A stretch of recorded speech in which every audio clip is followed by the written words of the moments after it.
Мы вярнуліся пасля летніх вакацыяў. Нядзельная студыя «Белсат» ізноў запрашае на вячэрнія эфіры з падсумаваннем самых важных падзей адыходзячага тыдня. Я Олесь Залеўскі, вітаю шчыра, і вось што мы падрыхтавалі для вас. Разварот на ўсход ці развод, які толк для Беларусі ў стратэгічным партнёрстве з Китаем пры мінусавым сальда. Мы очень много подобной продукции сегодня продаем в России. Будем производить овощи и в неограниченном количестве поставлять в Китай. Эскалацыя з суседзямі, што стаіць за затрыманнем польскага манаха.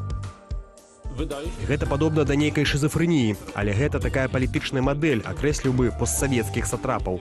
І парвала пашпарт на мяжы. 5 гадоў таму Марыя Калеснікава скрэсліла планы сілавікоў у вытурванні яе за мяжу. Як на замову ў гадавіну тых падзеяў Дональд Трамп ізноў згадаў беларускіх палітвязняў. Шмат хто з іх звязаны з палітыкаю, і падобна яны будуць вызваленыя ў нейкі момант у даволі блізкай будучыні. Ну і пачынаем, натуральна, з Кітаю. На гэтым тыдні ён стаў цэнтрам сусветнай увагі. Там спачатку адбыўся саміт Шанхайскай арганізацыі супрацы, а пасля пампезны парад з нагоды гадавіны заканчэння Другой сусветнай вайны. Александру Лукашэнку ўдалося засвяціцца побач з кіраўніком Кітаю на пратакольных фота. А што яшчэ? Коратка нагадаем спадарству, як адбылося кітайскае турнэ ў кіраўніка краіны, і вернемся ў студыю, каб абмеркаваць вынікі візіту для Беларусі. Запрашэнне на юбілейны саміт Шанхайскай арганізацыі супрацы Лукашенка скарыстаў напоўніцу. Ён узяў з сабою ў Пекін чыноўнікаў, малодшага сына Мікалая, а таксама асобаў з бізнес-атачэння. Для Лукашенка гэта дадатковы легітымізуючы фактар. Знову ён паехаў туды з сынам, з даволі шырокай прадстаўнічай дэлегацыі, намагаўся сустракацца з рознымі хаўруснікамі Китая, тым ліку кіраўнікамі Індыі і Паўночнай Карэі. Фактычна мы бачым абсалютную азіятызацыю Беларусі. Апрача шэрагу афіцыйных сустрэчаў і ўдзелу ў паседжаннях саміту, у беларускай дэлегацыі прайшлі і перамовы з прадстаўнікамі бізнесу. У выніку бакам удалося падпісаць дарожную мапу развіцця да 2030 года ды пагадненне аб стварэнні супольных прадпрыемстваў, што гучыць не так амбітна, як гаварылася пра супрацу з Сі Цзіньпінам. Беларусь і сама без кітайцаў магла бы і цепліцы, і кветкі вырошчваць, і пра нейкія высокія тэхналогіі гаворка не ідзе. То бок шмат словаў, шмат рыторыкі, а што ў сухім астатку, што называецца, мала зразумела пакуль. Пакуль гаворка ідзе пра абмеркаванне, і гэта таксама вельмі паказальна, бо раней па выніках візіту казалі пра некую велізарную крэдытную лінію ці 15 мільярдаў, гаварылі пра некія канкрэтныя праекты. Зараз агульнае слово. Не абышлося і без аўдыенцыі ў Пуціна, якому узурпатар не толькі з кампліментамі дзякаваў за магчымасць удзельнічаць у ШАС, але і справаздачыўся пра перамовы ў рамках саміту, а таксама пра апошнюю размову з Трампам. Сказал, мы одна страна, в принципе, Россия одиночку воюет, мы как можем поддерживаем.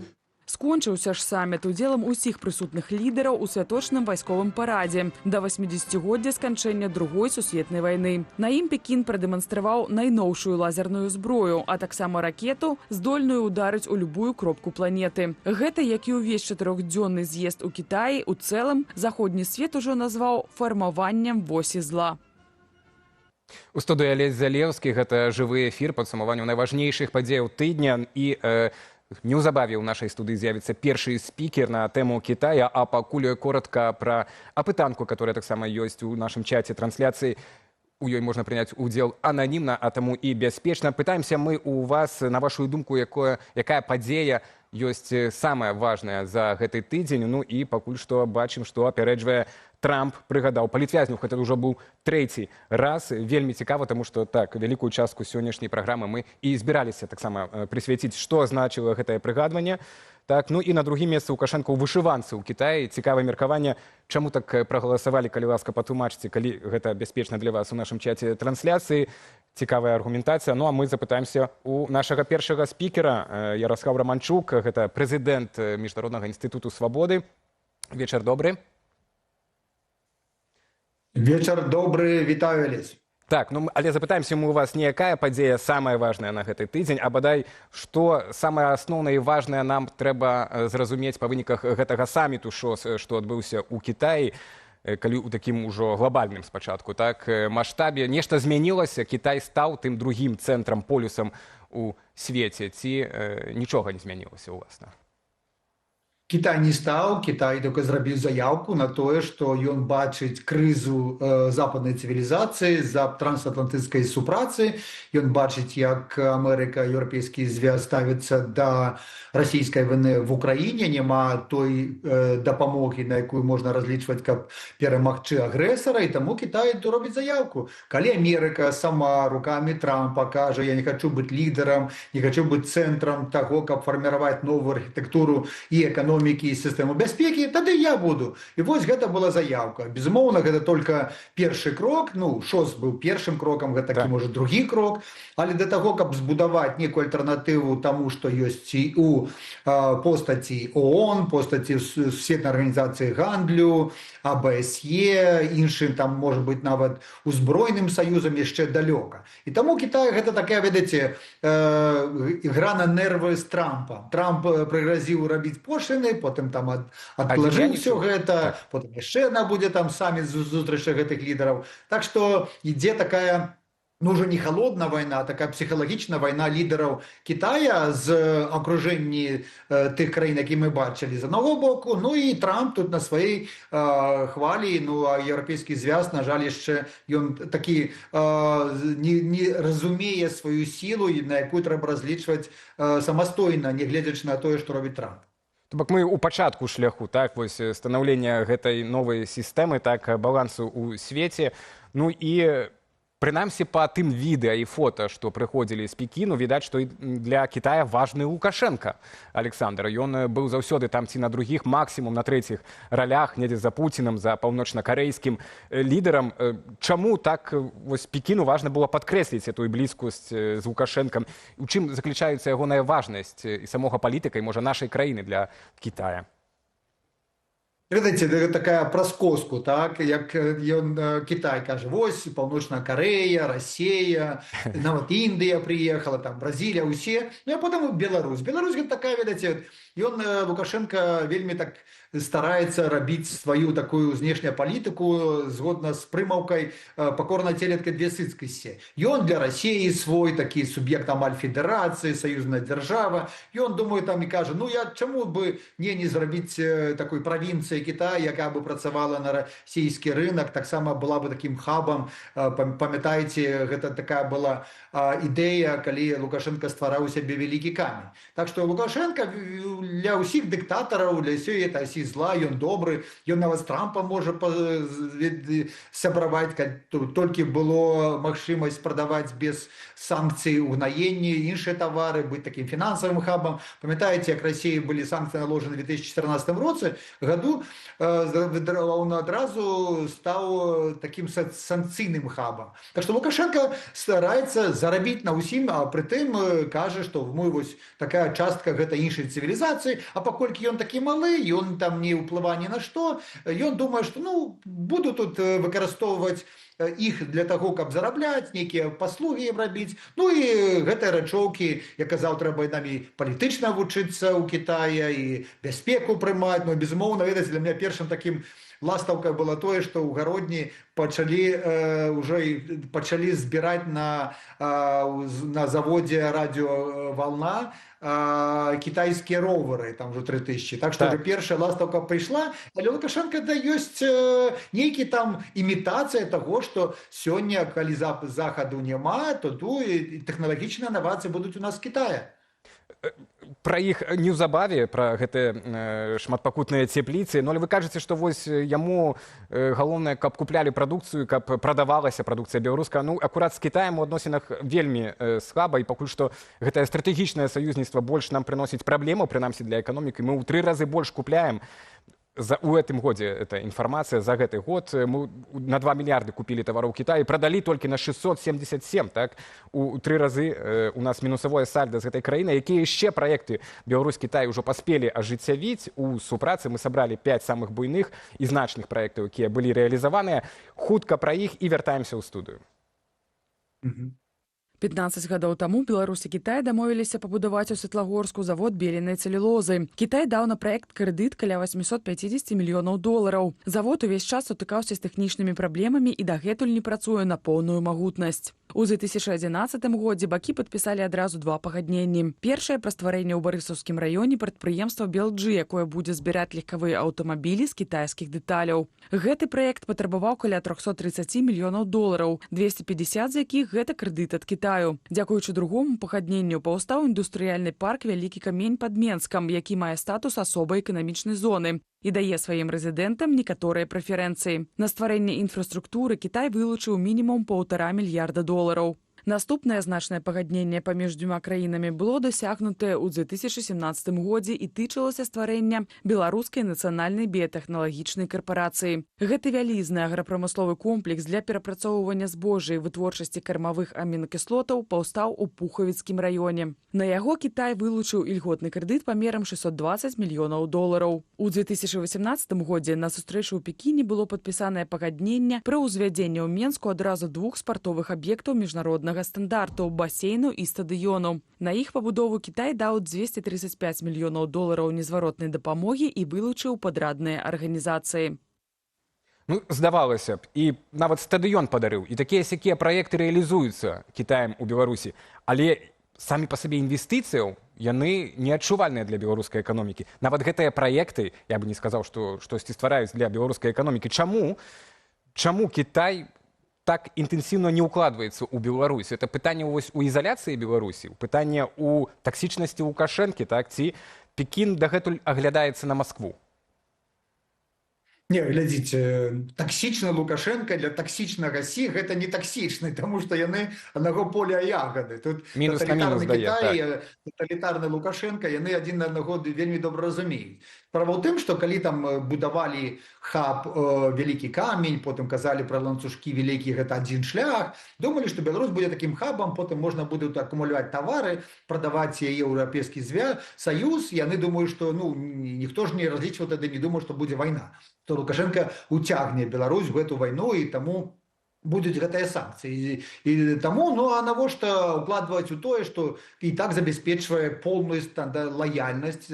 Кітай мае з Беларусі ўсё, што і хацеў мець. Ведаеце, і паколькі там 25 правінцыяў, кожная правінцыя можа мець свой там экспартны праект і працаваць з Беларусю. Тым больш крэдыты, якія выдае Кітай, гэта крэдыты такія вельмі неблагія, вельмі не дешевыя. Таму трэба разумець, што Кітай на гэтым зарабляе. Тым больш на падрадчыках зарабляе яшчэ, якія даюць там, як з Светлагорскім ЦКК было абсталяванне, нават з Белджы было такое ж, цяпер гэта іншае, таму што цяпер з усіх праектаў, якія былі, не было бы там шчасця да няшчасця памагло у постаці вайны. 120 тысяч аўтамабіляў Белджы, гэта па сутнасці тая пляцоўка, якая Кітай мае для таго, каб прадаваць аўтамабілі на расійскім рынку, калі не мае там заходніх амерыканскіх канкурэнтаў. Так што гэта выстрела, гэта тымчасовы такі выстрел, які, думаю, што не будзе такім ужо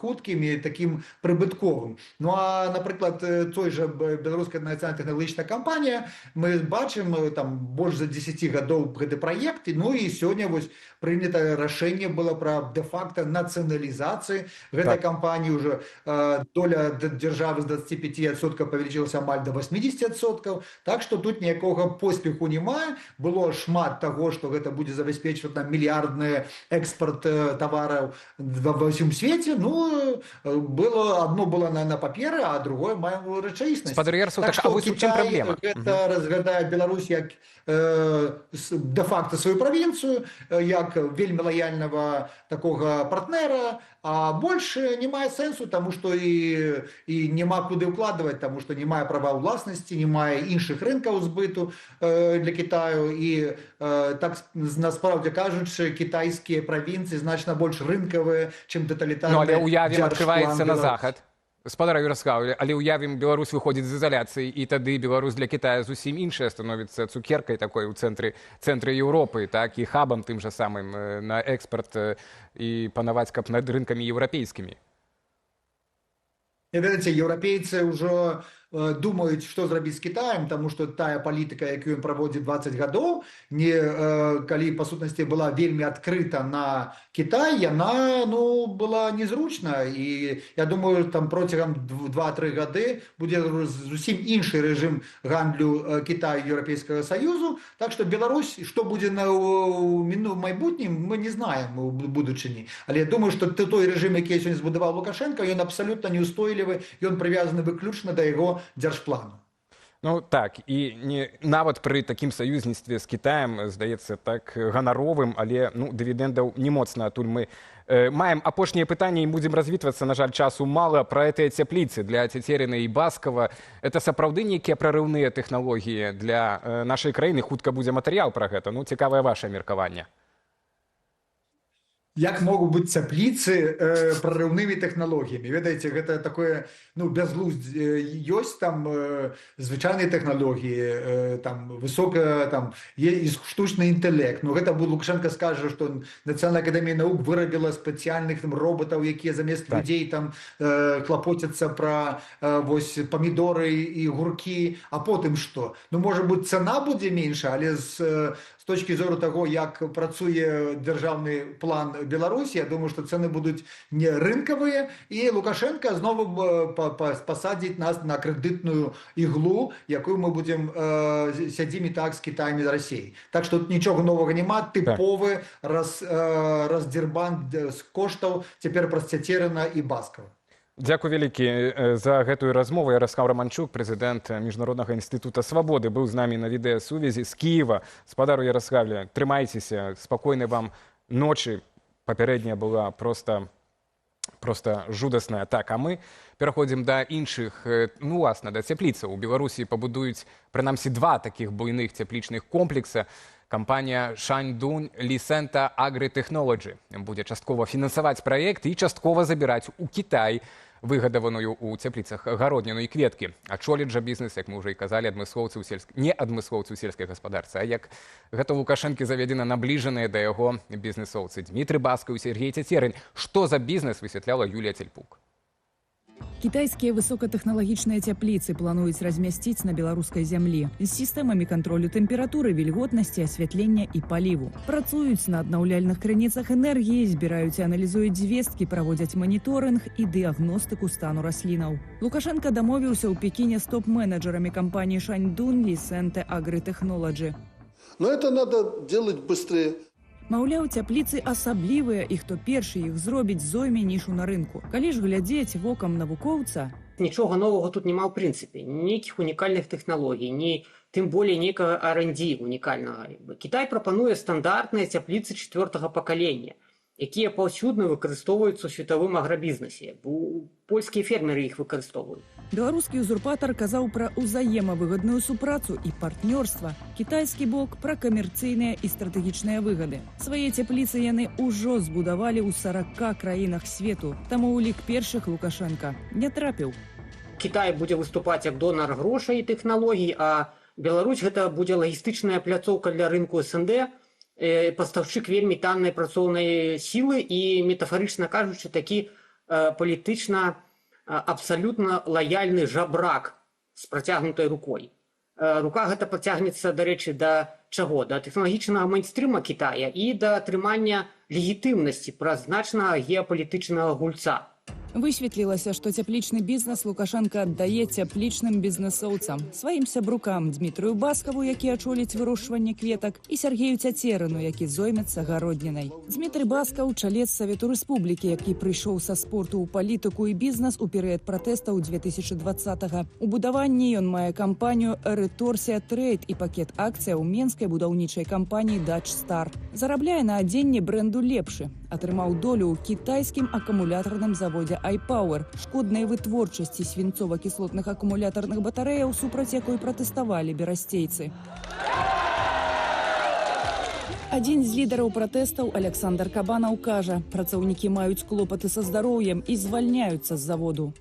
Але ж зараз на гэта ўсё заплюшуюць вочы, таму што все ведаюць тут такі Баскаў, што яго асабістыя там адносіны з Лукашенко, яны як зараз вышэй за любы закон. Адносіны з Цяцерынам яшчэ бліжэйшыя. Пры Лукашэнку ён з 90-х гадоў. Быў намеснікам міністра спорту і турызму, потым асабістым памочнікам дыктатара, ягоным трэнерам у тэнісе і масажыстам.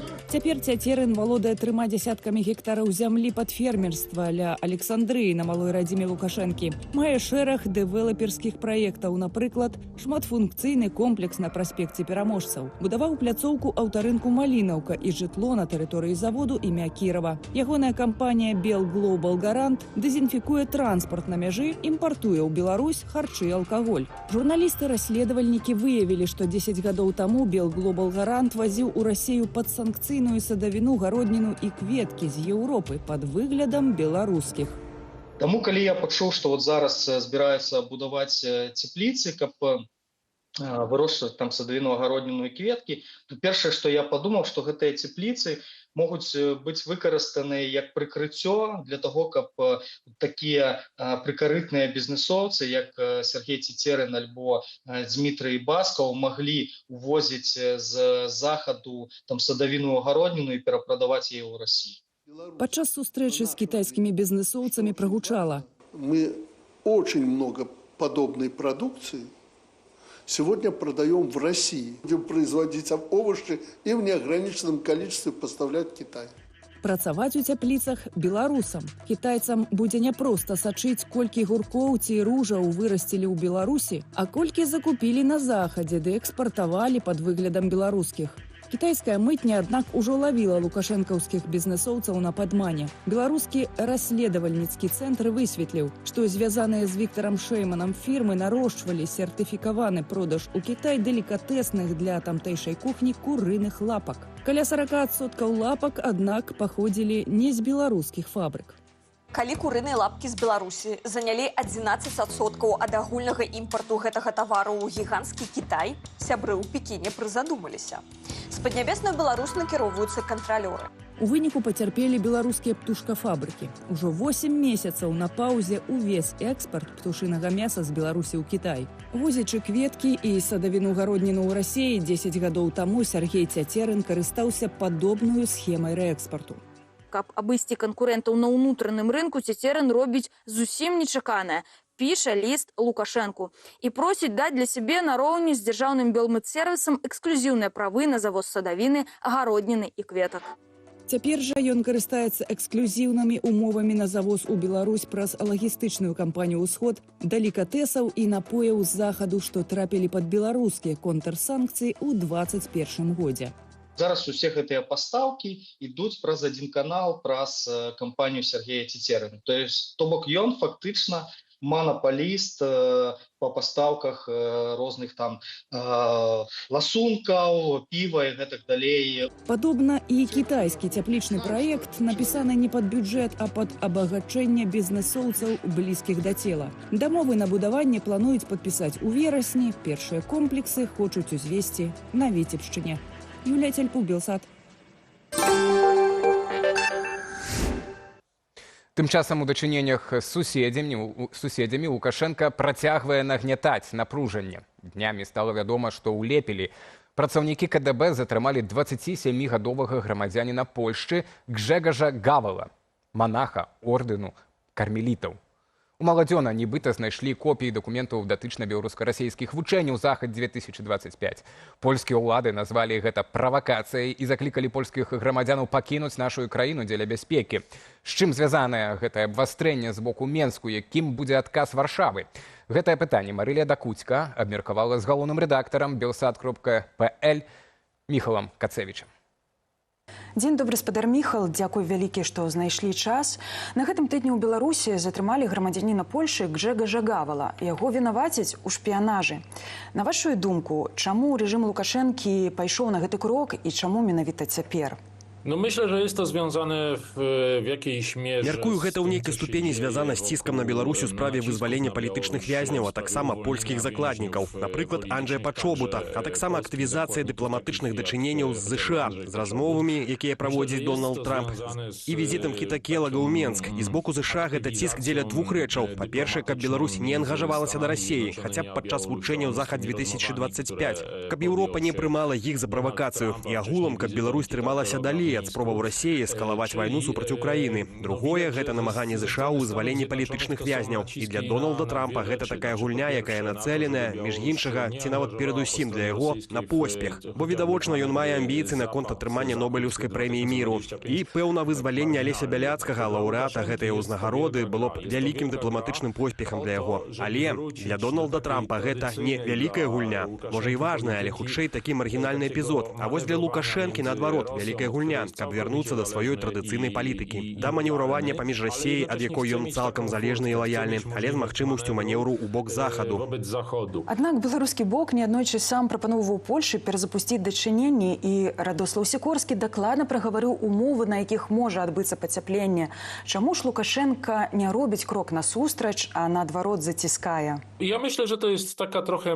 Гэта пэўна капіяванне палітыкі Пуціна ў дачыненні да захаду і Украіны. Варта звярнуць увагу, ён увесь час кажа пра Украіну, што гэта братэрскі народ, што ён не вядзе ніякай вайны. Сцвярджае, што хоча міру і разам з тым вядзе вайну, абстрэльвае Украіну. І з боку Лукашэнкі адбываецца тое ж самае. Існуе рэальная эскалацыя, напрыклад, падзеі на мяжы, калі вядзецца навучанне і нашпіговванне мігрантаў, сутыкненні з польскімі памежнікамі. І адначасова прапановы памірыцца для добрых зносінаў. Гэта падобна да нейкай шизофрэніі. Але гэта такая палітычная мадэль, акрэсліў бы постсавецкіх сатрапаў. Бо яны ведуць максімалістычную палітыку, і Лукашенка, нягледзячы, што Беларусь эканамічна слабейшая за Польшчу. Што казаць, эканоміка Варшавы большая, чым эканоміка цэлай краіны Беларусі. Беларусь слабейшая мілітарна, палітычна, бо ізаляваная ад заходняга свету, але пры гэтым Лукашенка паводзіць сябе так, як калі б ён быў лідарам, які можа дыктаваць умовы і не хоча рабіць саступак. Бо калі з Варшавы, калі Радослаў Сікорскі кажа: вызваліце палітычных вязняў, вызваліце Анджэя Пачобута, вярніце нармальнае дачыненне і парадак на мяжы. З боку Беларусі не робіцца аніводнай саступкі, а наадварот супрацьпастаўляецца, што гэта Польшча вінаватая ў такой сітуацыі. Але ж сітуацыя адваротная. Рэжым Лукашэнкі ўвесь час правакуе. Вернемся да Трампа. Ён згадваў пра магчымасць паслаблення санкцый у дачыненні некаторых беларускіх прадпрыемстваў, каб залагодзіць Лукашэнку. Аднак Польша і Літва рэзка адмовілі такую магчымасць.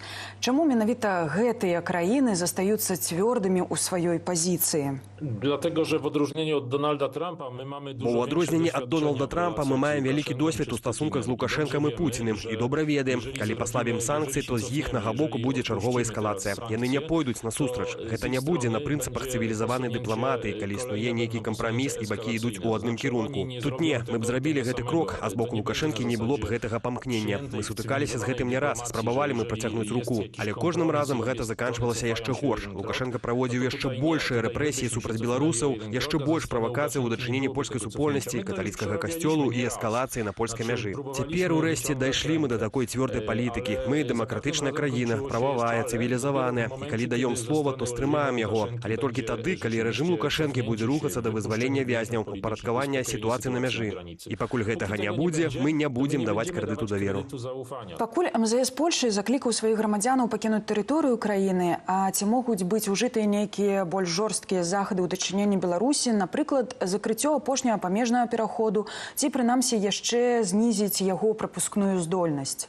Natomiast jeśli chodzi o kroki, które mogą być podjęte, no myślę, Што датычыць захадаў, не ведаю, ці цяпер будзе разгледжаная магчымасць поўнага закрыцця мяжы. Мяркую, такую пастанову варта прытрымаць да якога-небудзь наступнага варожага кроку з боку Лукашэнкі. Могуць быць і мусяць быць прынятыя захады. І найперш павінна быць інтэнсіўная праца польскай контрвыведкі ў вышуку ў Польшчы дзейных агентаў і правакатараў беларускіх спецслужбаў. Бо вядома, што Польшча галоўная цэль не толькі расійскіх, але і беларускіх службаў, якія тут вельмі актыўныя. Такіх асобаў трэба выяўляць і відавочна затрымліваць. Гэта вельмі істотна. І мяркую, інтэнсіфікацыя ў адказ на дзеянні КДБ ў дачыненні грамадзяніна Польшчы ў выкрыцці сапраўдных шпіёнскіх сетак спецслужбаў, не нявінных людзей, а сапраўды агентаў, была б вельмі важнай.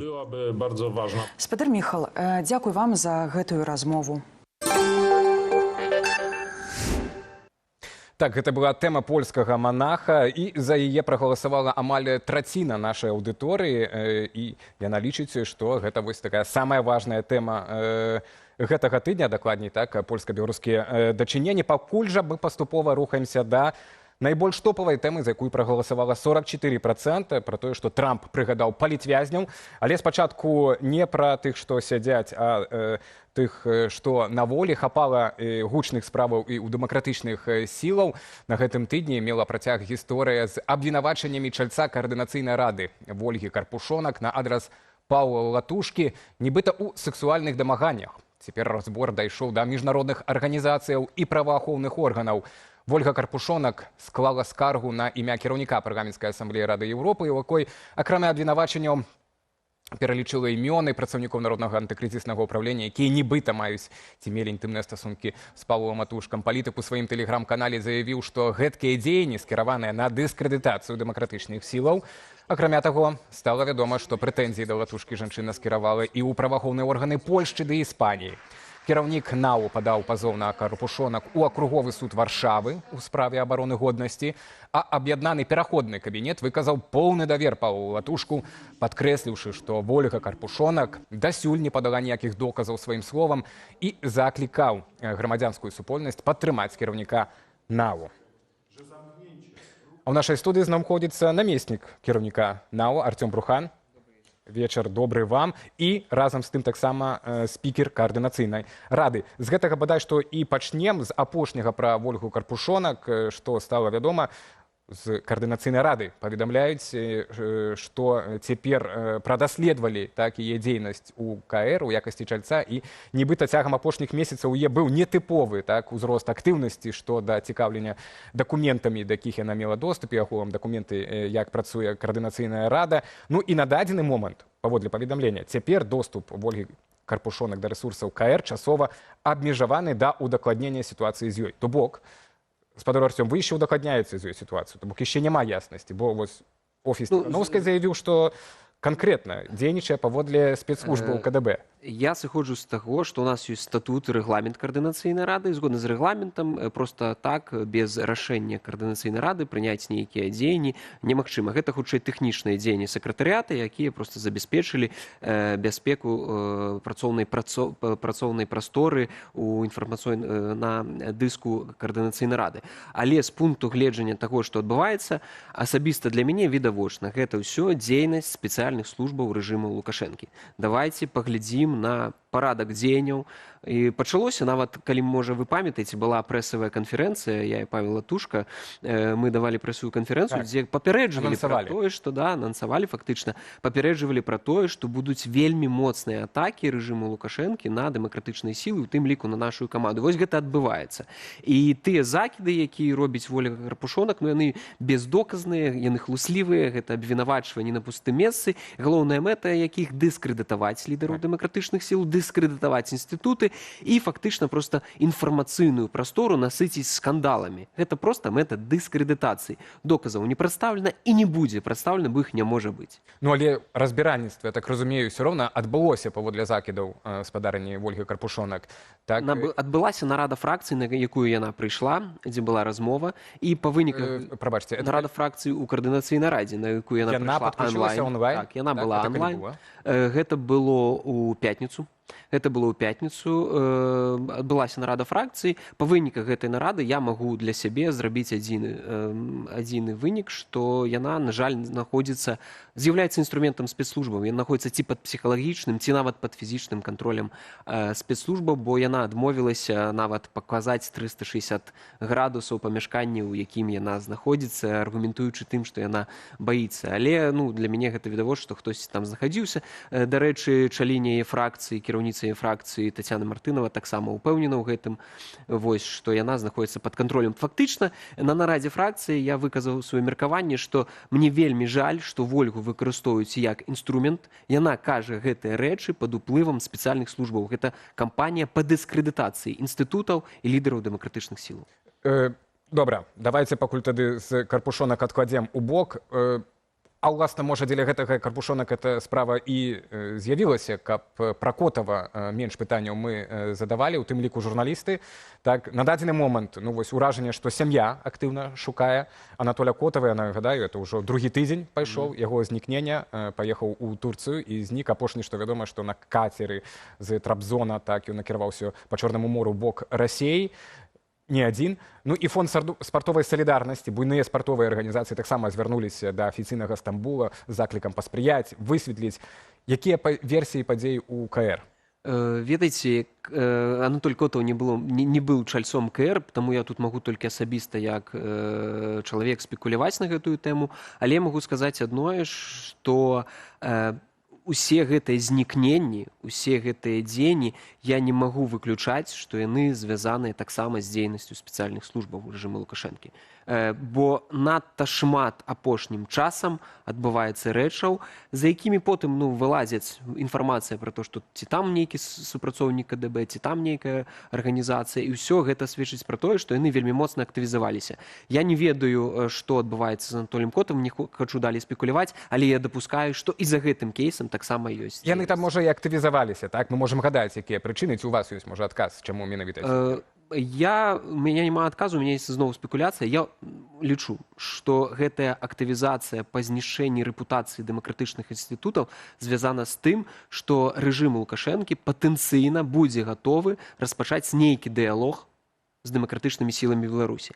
Але бок дыялогу ён хоча абіраць удзельнікаў гэтага дыялогу. То бок адсеиваюць, умоўна кажучы, інстытуты, аб'яднаны пераходны кабінет і каардынацыйную раду. Ну, што тут, прызнацца, былі нагоды для гэтага, і хто не ведаў з дэмакратычных сілаў, з вас, так, которые стваралі гэтыя структуры, што спецслужбы будуць атакаваць, будуць ціснуць, будуць шантажаваць, будуць націскаць на сваякоў, так, будуць шукаць слабыя месцы, пункты і гэтак далей. Чамусьці вас навучыла, бо мы ж уже пыталіся таксама і па выніках Мельнікавай, которая таксама з дакументамі ў выніку, так, знікла і невядома, таксама мела да апошняга доступ да ўсёй дакументацыі, так. Якія ўрокі з гэтага былі зробленыя? Таму што мы бачым, што атака на латушку, а латушка лічы адразу дзве з трох структураў. Так? Это і НАУ, і каардынацыйная рада, фактычна. Так? Это вы там спікерам і фракцыя найбольшая, таксама латушка. То бок, элімінуючы латушку, адсейваеш палову дэмакратычных сілаў. Так? Што гэта тады за сілы, калі ўсё вакол адной асобы завязана? Не завязаны вокал адной асобы, бо гэта інстытуцыйная, каардынацыйная рада, гэта інстытуцыя, якая калектыўная, да, у нас ёсць лідар фракцыі. Але такая, якая ёсць. Лідар фракцыі, мы выказалі, нашая фракцыя, цалкам давер і падтрымку, але і то бок яго, як вы сказалі, элімінуючы, не можа рэжым элімінаваць. Уже колькі спрабуе, але не адбываецца. І я ўпэўнены, што нічога не атрымаецца. Я ведаю асабіста па Палыча вельмі добра. Не атрымаецца. Ён будзе далей змагацца, будзе далей бароцца з гэтым рэжымам, але вяртаючыся да структуру, паўтаруся, гэта калектыўны орган, і адзін чалавек, не гледзячы нават на свой палітычны, вельмі моцны ўплыў, структуры не знішчаць. То бок нават рэжым, спрабуючы проста дыскрэдытаваць адзінага чалавека, ён не разумее, што ён не зможа знішчыць інстытут. Рэпутацыйна можа ўдарыць, але не, так не працуе. Але знікаюць людзі. Трэцяя ўжо асоба. Мы не ведаем, што з Карпушонак, Вольгай, таксама, як і пра Котава і Мельнікава, проста таго толькі, што яна... Гэта тое, што знікаюць людзі, сведчыць пра тое, што спецыяльныя службы не грыбуюцца самымі жорсткімі метадамі. Добра, а заўтра вы знікнеце. Што зрабіць, каб вы заўтра не знікнулі? Вось тут пытанне. Мы знаходзімся з вамі на тэрыторыі Польшы. Мы з вамі знаходзімся на тэрыторыі Польшы. Я спадзяюся, што польская дзяржава, вось нават мы да гэтага глядзелі рэпартаж, што польскага грамадзяніна затрымалі на тэрыторыі Беларусі. Я думаю, што польская дзяржава ў стане забяспечыць бяспеку да тых людзей, якія знаходзяцца тут, якія вымушаны з'ехаць былі ў Польшу па палітычных падставах. І я спадзяюся, што ўсё будзе добра ў гэтым сэнсе. А што тычыцца псіхалагічнага ціску народных, трэба трымаць строй, як кажуць. Проста, каб мы ведалі, якім чынам Мельнікаву выманілі, так, і все это зрэалізавалі, якім чынам Котава, як націснулі на Карпушонак, якая проста схема, як спецслужбы працуюць? Мы ж не ведаем. Розныя могуць быць падыходы. Шантаж, запалохванне, ціск праз род. Вас жа шантажавалі, вы паведамлялі таксама СМС. Не пракаціла. Зразумела, розныя людзі, ёсць розны стан псіхалагічны, і я думаю, што розныя слабыя месцы шукаюць. Шантажаваць кагосьці атрымалася, кагосьці не. Вось, напрыклад, калі не атрымоўваецца шантажаваць, будуць знішчаць рэпутацыйна. Дарэчы, што з рэпутацыяй, як і ПАРЭ, АБСЕ, так, як польскія вашыя партнёры, як іншыя еўрапейскія адрэагавалі? Парламенцкая асамблея Рады Еўропы не разглядае юрыдычныя падыходы. Вось такія лісты, яны нават не будуць разглядацца на нейкіх камітэтах, бо, зразумела, гэта проста меркаванне чалавека, бездоказнае укід. Не будзе ніякіх разбіральніцтваў у межах ПАРЭ, бо гэта проста вось такі інфармацыйны уброс, укід, які нічога не варты. Такая інфармацыйная, так, сапраўды. Гэта спецыяльная псіхалагічная аперацыя інфармацыйная. Вось. просто што людзі прападаюць, вось, і мы не ведаем, якім чынам. Дзякуй вялікі за размову. А мы, Артём, так, вы яшчэ застаецеся, калі ласка. Так, мы працягнем тэму палітвязняў, бо гэта яшчэ адна тэма, якую мы не можам абмінуць. 5 гадоў таму затрымалі, бадай, адну з найбольш яркіх беларускіх палітыкаў і аўтарку знакамітага выразу «Беларусы неверагодныя». Вядома, мы пра Марыю Калеснікаву. Прафесійная музыка напярэдадні прэзідэнцкіх выбараў 2020-го далучылася да каманды Віктара Бабарыкі. Пасля ягонага затрымання Марыя сталася часткай аб'яднанага штабу і была адзінаю з жаночага трыа, хто застаўся пасля выбараў у Беларусі. Падтрымлівала людзей на пратэстах, нягледзячы на небяспеку. Сілавікі затрымалі Марыю ў цэнтры Менску і намагаліся гвалтоўна вывезці з краіны. Аднак на мяжы тая парвала пашпарт. Праз год Марыю асудзілі да 11 гадоў калоніі. Увесь час зняволеныя родныя і блізкія амаль не маюць інфармацыі пра ейнае здароўе і ўмовы атрымання. З намі на відэасувязі Тацяна Хоміч, сястра спадарыні Марыі. Вечар добры вам, спадарня Тацяна. Добрый вечер. Так, ну, я ўжо чытаў, вы падзяліліся з калегамі вось у гэтую гадавіну, з калегамі з салідарнасці пра тое, што цягам вось гэтага апошняга года Марыі так ужо дазволілі камунікаваць унутры калоніі, прынамсі яна ходзіць в швейны цэх, так, але дагэтуль немагчыма камунікаваць і ніякай інфармацыі не даходзіць да сваякоў і блізкіх па-за калоніяй, так, ад Марыі. Такім чынам атрымліваецца, што вось гэтае абяцанне, которое Лукашенко даў летась, так, увосень Стыву Розенбергу, пра тое, што ён пакажа Марыю, што все ў яе там нармальна і гэтак далей. Ён выканаў толькі адзін раз, паказаўшы бацьку, так, вось пазней пасля этой сустрэчы. Больш ані сваякі, ніхто не меў контакту з ёй. Фактически, да, и от Маши пришло одно письмо в начале февраля, очень короткое, где она сказала, что все в порядке, просила передать всем привет, но коммуникация так, как должна быть по, в принципе, правилам и распорядку колоний, конечно, у нас нет писем, звонков, нет свиданий. Мы только знаем, что Маша по состоянию, по крайней мере, вот на август находилась в отряде с другими женщинами, ходит на работу, работает швеей. По крайней мере, она не изолирована, как это было на протяжении 1,5 лет, в 2023-2024 году, когда Маша находилась 1,5 года в ПКТ, но да, фактически такой режим инкоммуникада, он сохраняется, потому что Маша изолирована по-прежнему от внешнего мира. Тацяна, а на вашу думку, чаму все-таки эта изоляция такая паслядоўная, так, ну, некае асаблівае стаўленне Лукашэнкі да Марыі, таму што ўжо ж як бы ён і перамог на выбарах другі раз, так, ужо зрабіў у гэтым годзе, так, і, здаецца, ўжо і пацяпленне там і размаўляе з Трампамі. Чаму ён так утрымлівае, як нібыта Пуцін Навальнага? Вось мне толькі такое стаўленне. Ну, мы видим такое отношение ко всем, в принципе, самым, наверное, известным политзаключенным.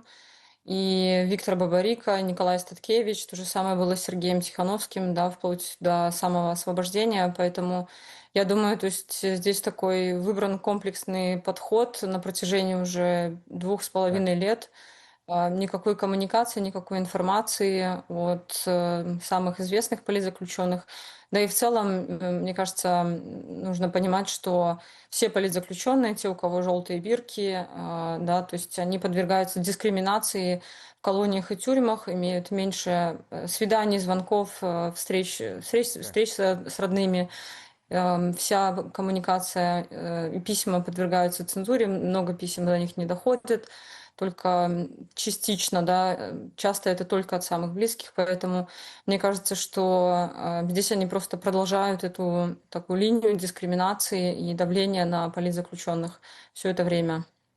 Так, 45%, Тацяна і спадар Артём, 45% нашай аўдыторыі прагаласавала за тое, што падзеяй тыдня з'яўляецца заява Трампа пра палітвязняў. Трэці раз ён прыгадаў. Давайте паслухаем тады яе і вернемся ў студыю.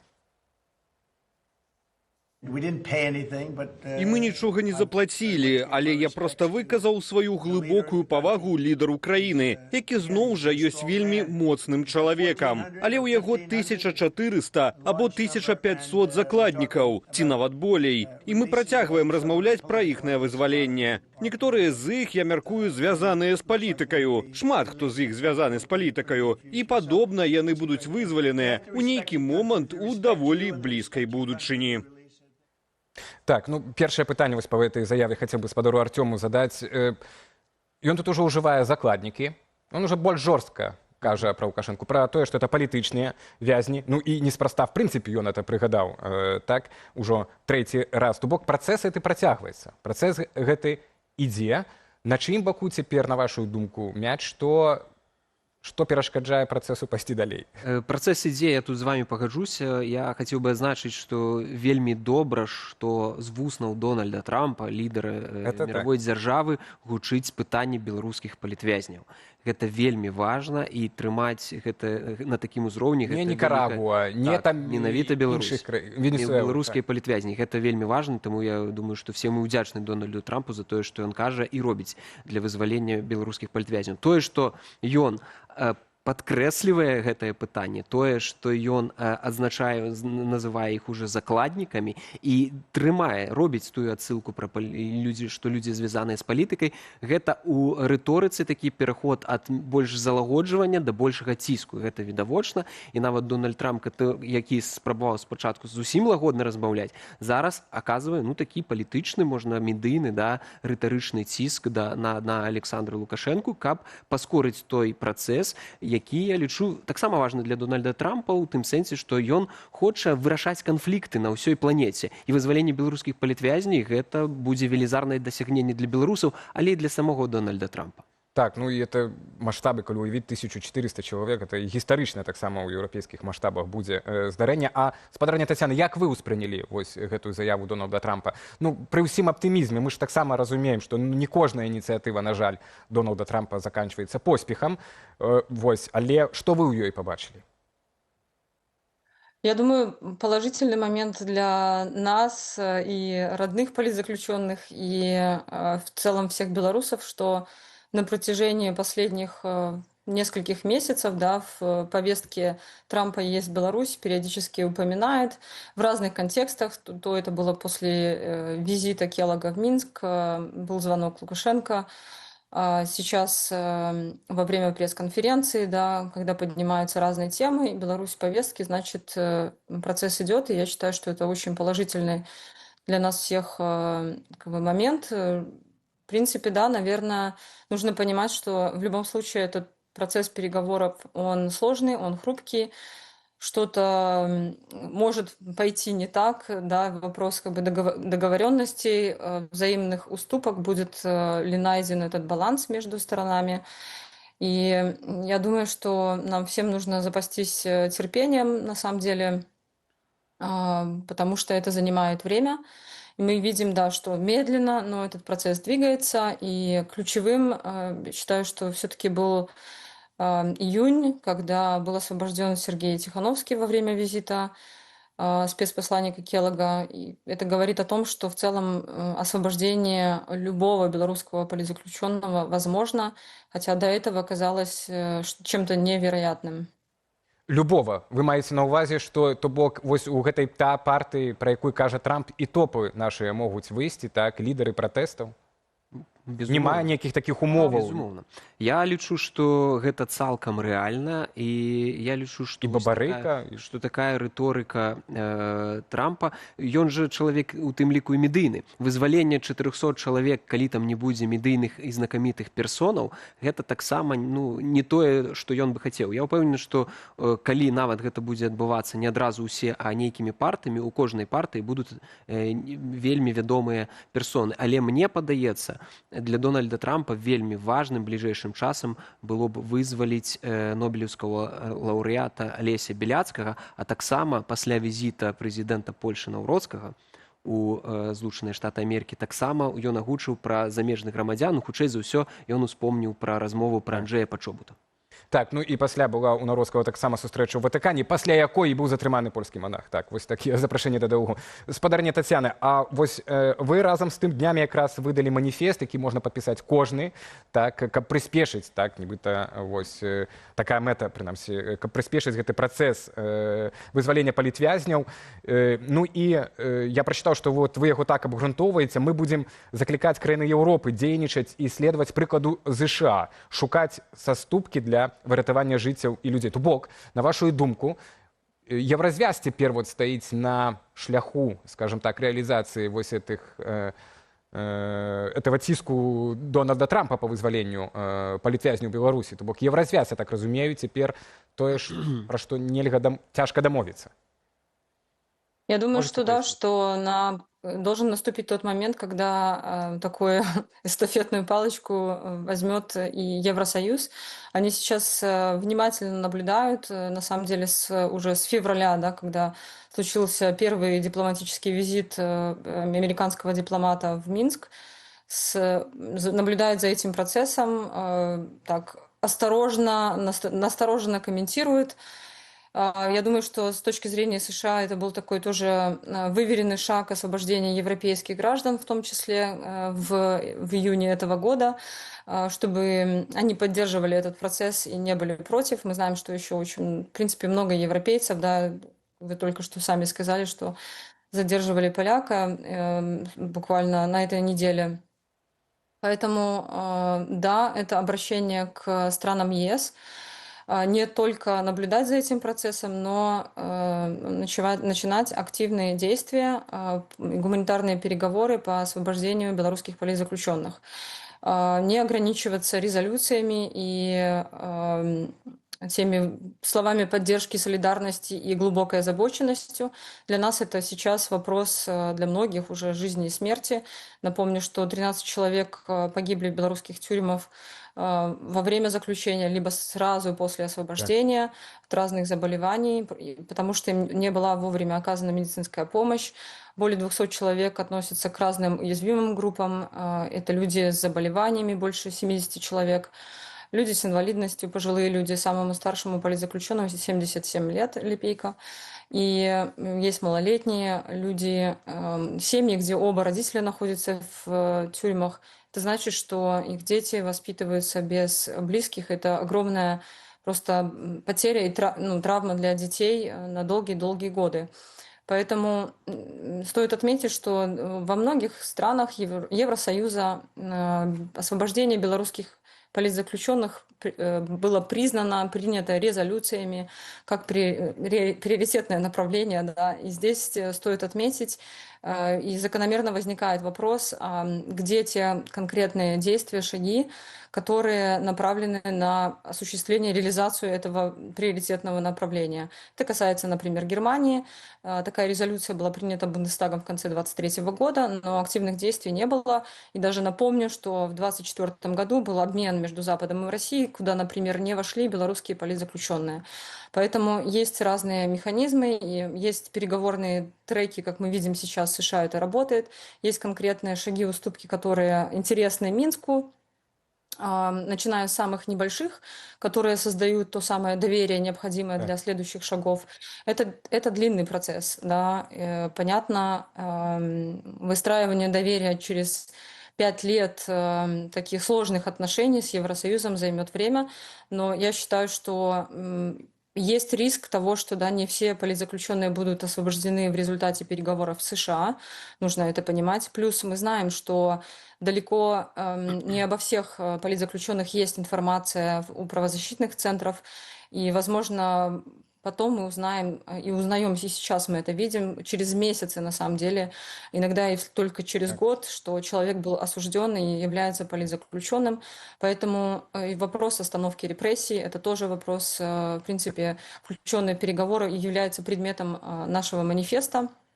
Его поддержали, инициаторами являются все основные правозащитные организации, как «Весна», Белорусский Хельсинский комитет, Лутрен, правовая инициатива, комитет против пыток, так и другие гражданские инициативы, например, «Экодом», Белорусская рада культуры.